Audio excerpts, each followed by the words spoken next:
Chapter 7: The Gunslinger's Redemption.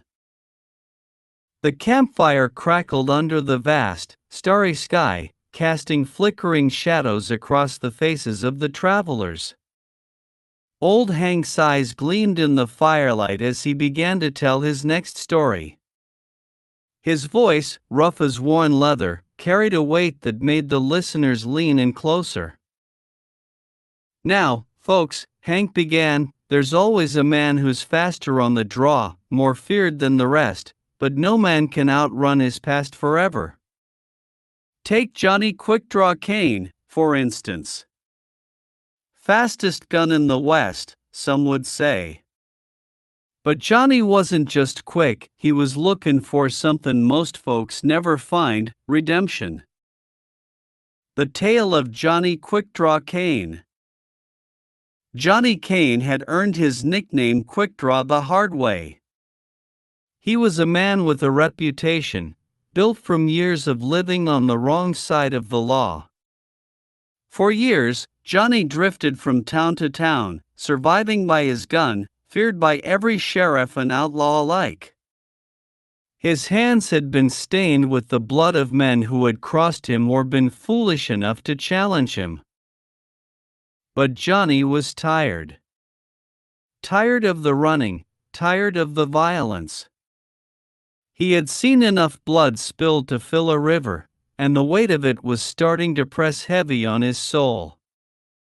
He knew the life of a gunslinger didn't end well, not for men like him. So, one day, Johnny did something no one ever expected: he hung up his guns.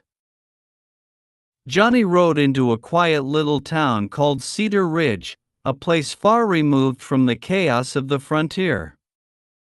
It wasn't much, just a small town with a handful of folks who knew nothing of his past.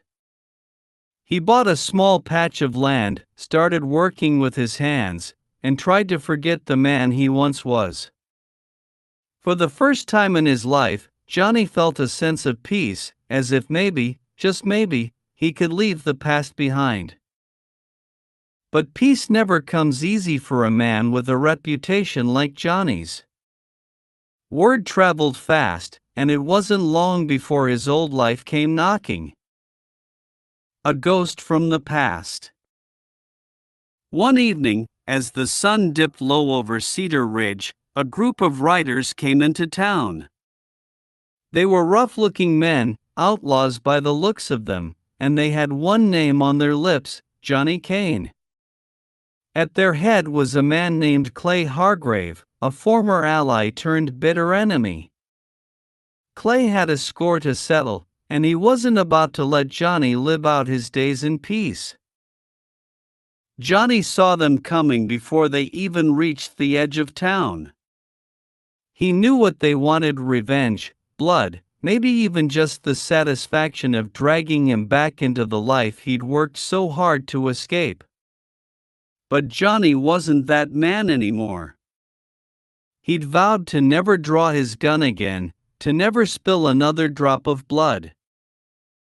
But Clay and his men didn't care about vows. They wanted a fight, and they were ready to tear the town apart to get it. Johnny stood on the porch of his small, weathered cabin as the outlaws rode up, dust swirling around them. Clay grinned as he dismounted, his hand resting on the handle of his gun. Well, Clay drawled, "if it isn't Johnny Quickdraw, playin' farmer like he's one of the good folk now. Heard you went soft, Johnny. That true?" Johnny didn't answer. Johnny met his gaze, unflinching. "Maybe. But I'd rather be a coward than a killer."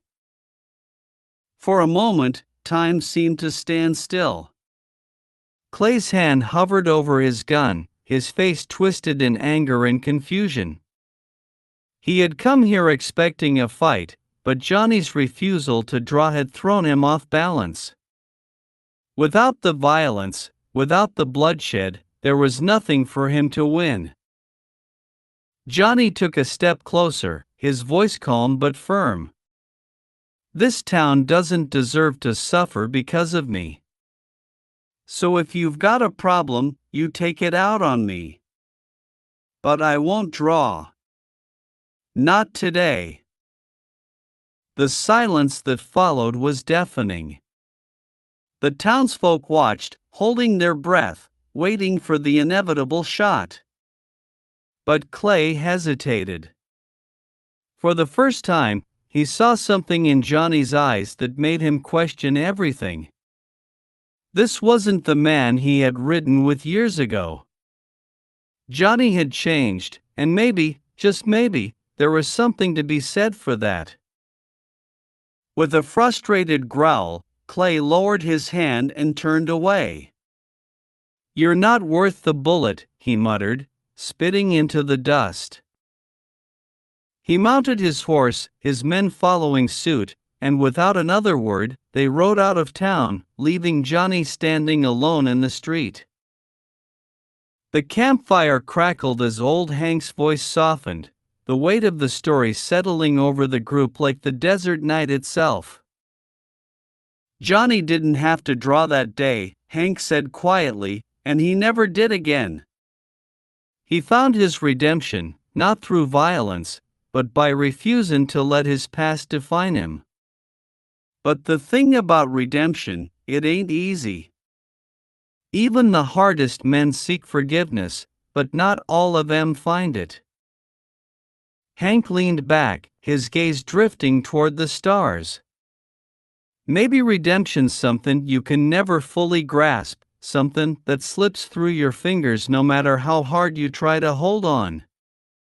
But Johnny Kane, well, he came as close as any man could." The fire flickered, casting long shadows on the ground, and the listeners sat in silence, each of them wondering if redemption was ever truly possible for Johnny Kane, for themselves, or for anyone. Old Hank's voice lingered in the air like the smoke from the campfire, and for a moment, the desert seemed to hold its breath. Then, with a slow, knowing smile, Hank tipped his hat. "Out here in the West," he said, "it ain't about whether you're fast or strong. Sometimes, it's about whether you've got the guts to change. And that's a fight no gun can win."